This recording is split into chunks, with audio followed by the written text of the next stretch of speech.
السلام علیکم دوستوں، welcome to horror stories by Aafia.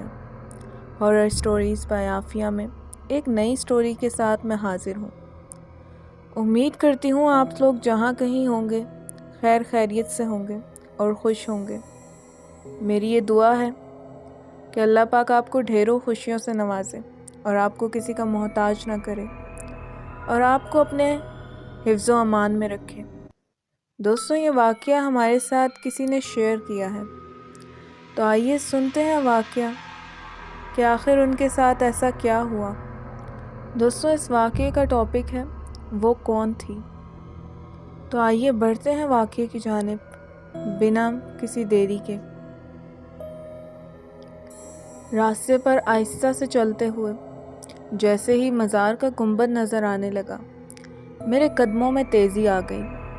مزار جس کا میں ذکر کر رہا ہوں بہت بڑے رقبے پر پھیلا ہوا تھا، جس میں اس کی مرکزی عمارت جس میں کسی بزرگ کی قبر تھی تو مختصر، مگر اس کا احاطہ بہت بڑا تھا جو سرخ اینٹوں سے بنا ہوا تھا۔ کچھ حصہ بالکل کچا بھی تھا جس پر کچھ خستہ حال قبریں موجود تھیں جو نہ جانے کن کی تھیں۔ کچھ حصے پر جا بجا پرانے برگد، پیپل اور نہ جانے کون کون سے قدیم درخت تھے۔ مزار شریف ہمارے علاقے کے لوگوں کے مطابق کسی بہت بڑے بزرگ کا تھا۔ اس مزار پر صبح سے رات تک لوگوں کا ہجوم رہتا تھا۔ بے اولاد جوڑے اولاد ہونے کے لیے منتیں مانگتے، منت جو کہ عموماً پوری ہی ہو جاتی تھی تو چڑھاوے چڑھانے والوں کا تانتا بن جاتا۔ کوئی اپنی بیٹی کی شادی کی منت مانگتا تو شادی ہونے پر باقاعدہ عروسی لباس تک میں دلہن منت پوری کرنے آتی تھی۔ مگر مزار اپنی جس خصوصیت کے لیے بے حد مشہور تھا وہ آسیب زدہ لوگوں کا علاج تھا۔ دور دور سے لوگ اپنے آسیب زدہ بیٹے بیٹیوں کے علاج کے لیے مزار شریف آتے اور یہیں پڑ جاتے اور اپنے مکمل صحت مند مریضوں کو لے کر واپس جاتے۔ مزار کے احاطے میں میں نے بارہا اپنی آنکھوں سے نوجوان جو آسیب زدہ ہوتے تھے، لڑکے اور لڑکیوں کو اس طرح مسلسل کلہ بازیاں کھاتے دیکھا تھا جو کوئی عام انسان کر ہی نہیں سکتا تھا۔ میری والدہ کے بقول صاحب مزار آسیب زدہ کے اوپر چڑھی بدروح کو اس طرح سزائیں دیتے تھے کہ وہ بیمار کو چھوڑ کر چلا جائے۔ کبھی شدید تپتی سی دھوپ میں ننگے پاؤں الٹا یعنی پاؤں اوپر کر کے ہاتھوں کے بل لڑکے لڑکیاں اس طرح تیزی سے چلتے جیسے کوئی کرتب دکھانے والا چلتا ہے۔ ان کے ساتھ آنے والے شدید پریشان چہرے لیے ایک طرف بیٹھے رہتے اور یہ سارا تماشا ہوتے دیکھتے۔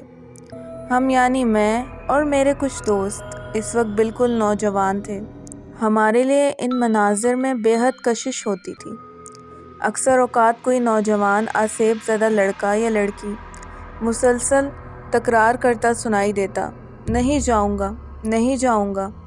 میرے والد صاحب ان باتوں کی بے حد خلاف تھے۔ وہ مزاروں پر جانے، منتیں مانگنے، چڑھاوے چڑھانے کے سخت مخالف تھے۔ وہ آسیب کو بھی نہیں مانتے تھے۔ یہ سب ذہنی بیماریوں کی اقسام ہے۔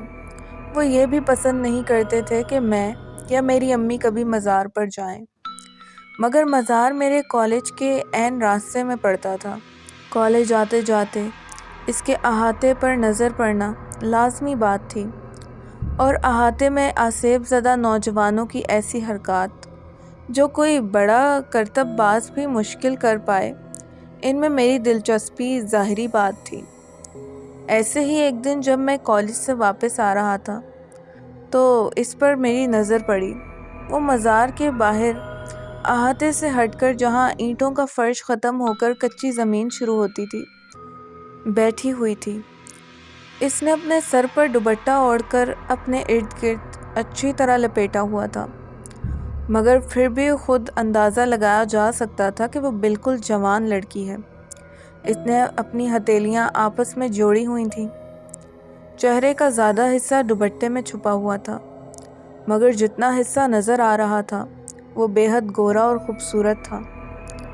گھر آ کر مزار شریف اور اس پر بیٹھی وہ لڑکی بالکل ذہن سے نکل گئی۔ مگر دوسرے دن صبح جب میں کالج جا رہا تھا تو اچانک میری نظر اس پر دوبارہ پڑی۔ وہ اسی طرح مزار کے احاطے پر زمین پر بیٹھی ہوئی تھی۔ اس مرتبہ اس کا چہرہ پورا کھلا ہوا تھا۔ او میرے خدایا، اس قدر خوبصورت چہرہ میں نے کبھی نہیں دیکھا تھا۔ میرے قدم جیسے زمین نے پکڑ لیے۔ میں کافی دیر وہیں کھڑا رہا، مگر اس نے آنکھ اٹھا کر میری طرف نہیں دیکھا۔ کالج سے واپسی پر مزار کے قریب آتے ہوئے میری دھڑکن تیز ہونے لگی۔ کاش وہ نظر آ جائے۔ میں نے دل سے دعا کی، مگر اس وقت میری دعا قبول نہیں ہوئی۔ احاطہ تقریباً خالی تھا۔ اکا دکا موالی ٹائپ لوگ اینٹوں کے فرش پر دراز تھے، مگر وہ لڑکی کہیں نہیں تھی۔ مجھے مایوسی ہوئی۔ کچھ دیر میری نظریں اس کو تلاش کرتی رہیں۔ پھر تھوڑی دیر بعد میں گھر چلا آیا۔ دوسرے دن کالج کی چھٹی تھی۔ تیسرے دن جب میں کالج جا رہا تھا تو مزار کے قریب پہنچ کر میں نے اندر جھانکا۔ احاطہ بالکل خالی تھا۔ میرا دل بیٹھ گیا۔ تو کیا وہ لڑکی اپنے کسی مریض کے ساتھ آئی تھی اور اب واپس چلی گئی؟ میں نے سوچا۔ مجھ پر اداسی چھا گئی۔ اس دن میرا دل پڑھائی میں بھی نہیں لگا۔ واپس آتے ہوئے میں نے مبہم سی امید پر مزار کے احاطے میں جھانکا اور میرا دل تیز سے دھڑکنے لگا۔ وہ سامنے کھڑی ہوئی تھی۔ دوپٹہ اس کے سر سے ڈھلکا ہوا تھا۔ اس کے بال چٹیا سے نکل نکل کر اس کے حسین چہرے پر بکھر رہے تھے۔ وہ اتنی خوبصورت تھی کہ میں یہ تک بھول گیا کہ میں کہاں کھڑا ہوں۔ اس وقت اس نے اپنی آنکھیں اٹھا کر مجھے دیکھا۔ اف، اس کی آنکھیں گہری سیاہ مگر اس قدر اداس۔ شاید یہ جس کے ساتھ آئی ہے وہ بہت بیمار ہے، میں نے سوچا۔ جیسے کہ میں نے شروع میں کہا، لوگ دور دور سے اپنے مریضوں کو لے کر اس مزار پر آتے تھے، اور جن کے لیے روز آنا جانا ناممکن ہوتا وہ یہیں رہ جاتے۔ مزار کے وقت میں میدان میں بے شمار چرپائیاں موجود تھیں، جن پر عموماً اس طرح کے لوگ راتوں کو جیسا تیسا گزارا کرتے تھے اور دن بھر مزار پر گزارتے۔ مزار پر روز ہونے والے لنگر کی وجہ سے کھانے کا بھی مسئلہ نہیں تھا۔ وہ لڑکی شاید کسی دور کے شہر سے یہاں آئی تھی، اسی لیے 3-4 روز سے یہیں مقیم تھی۔ چند لمحے ایک دوسرے کو دیکھنے کے بعد ہم دونوں نے آنکھیں ہٹا لیں۔ میں تیز تیز قدموں سے گھر کی طرف بڑھنے لگا۔ میرے قدموں سے زیادہ تیزی سے میرا دل دھڑک رہا تھا۔ یہ لڑکی، مجھے لگنے لگا جیسے مجھے اس لڑکی سے محبت ہو گئی ہے۔ اس رات مجھے نیند نہیں آئی۔ دوسرے دن میں کالج جانے کے لیے وقت سے پہلے تیار ہونے لگا، مگر قسمت ایسی کہ بارش کی جھڑی لگی اور کالج بند ہو گیا۔ میں تو شدید بارش میں بھی گھر سے نکل رہا تھا، مگر میرے کم بخت دوست نے مجھے فون کر کے کالج بند ہونے کی اطلاع کر دی، اور فون اٹینڈ بھی والد صاحب نے کیا، تو اس وقت تو گھر سے نکلنے کا سوال ہی پیدا نہیں ہوا۔ بارش تھی کہ بند ہونے کا نام نہیں لے رہی تھی، اور میرا برا حال تھا۔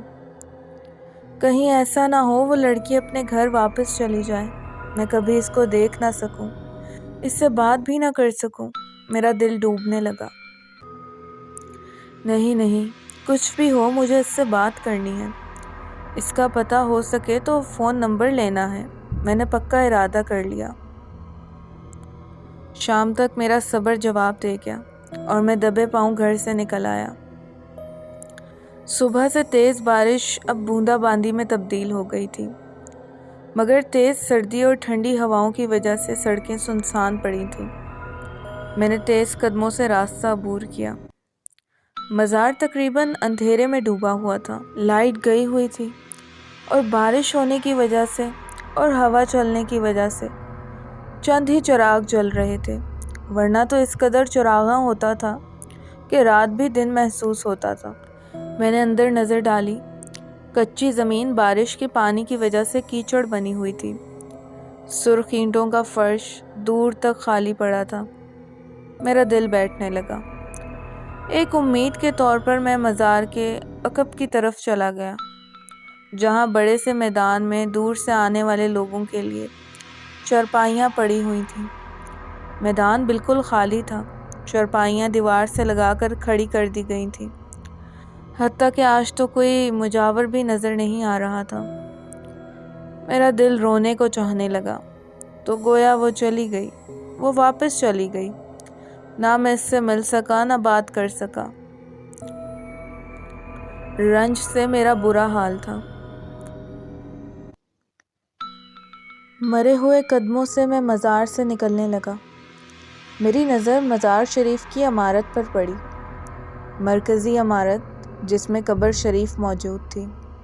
میرے دل میں خواہش جاگی، چلو آج فاتحہ ہی پڑھ لوں۔ سیڑھیاں چڑھ کر چھوٹا سا برآمدہ کھول کر میں مزار کے اندر داخل ہوا۔ وہ بھی بالکل خالی پڑا تھا۔ میں نے فاتحہ کے لیے ہاتھ اٹھا دیے اور میرے منہ سے اتنی خوفناک چیخ نکلی کہ لگا خود میرا دل پھٹ جائے گا۔ فاتحہ پڑھ کر چہرے پر ہاتھ پھیر کر جب میری نظر اچانک اوپر پڑی، مزار کے بیچوں بیچ قبر کے عین اوپر چھت کے ساتھ، جی ہاں چھت کے ساتھ وہ لڑکی الٹی لٹکی ہوئی تھی۔ اس کے کھلے بال جیسے زمین تک آ رہے تھے۔ اس کی آنکھیں، وہ آنکھیں جو مجھ سے اس دن ٹکرائی تھیں، تو میں اس کی محبت میں گرفتار ہو گیا تھا۔ آج جیسے خون بہا رہی تھی۔ آج اس کا حسین چہرہ باقاعدہ کسی بدروح کا چہرہ تھا۔ اس کے ہاتھ آپس میں جڑے ہوئے تھے، جیسے معافی مانگ رہی ہو۔ میں پاگلوں کی طرح چیخا، باہر بھاگا، نہ جانے کیسے گھر پہنچا اور بے ہوش ہو گیا۔ گھر والے بتاتے ہیں کہ مجھے تیز بخار چڑھ گیا تھا اور میں بہکی بہکی باتیں کرتا تھا۔ نہ جانے کتنے دنوں میں جا کر ٹھیک ہو سکا اور میں نے دوبارہ کالج جانا شروع کیا۔ ہاں مگر ایک بات ہے، راستے سے گزرتے ہوئے میں نے دوبارہ کبھی مزار کی طرف نگاہ نہیں اٹھائی۔ تو دوستوں، یہ تھا واقعہ۔ امید کرتی ہوں آپ کو یہ واقعہ پسند آیا ہوگا۔ نہ جانے وہ لڑکی کون تھی، لڑکی تھی بھی یا یہ کہیے کوئی بدروح، جن، چڑیل یا سایہ، یہ بات تو خیر خدا کی ذات بہتر طریقے سے جان سکتی ہے۔ اللہ پاک ہم سب کو ایسی بلایات سے محفوظ فرمائے اور ہمیں ہمیشہ اپنے حفظ و امان میں رکھیں، آمین۔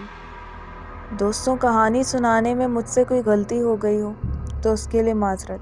ویڈیو پسند آئے تو ویڈیو کو لائک، اور اگر آپ ہمارے چینل پہ نیو ہیں تو چینل کو سبسکرائب لازمی کر دیں اور بیل کی نوٹیفیکیشن کو آن کر لیں تاکہ آنے والی نئی کہانیاں آپ تک پہنچتی رہیں۔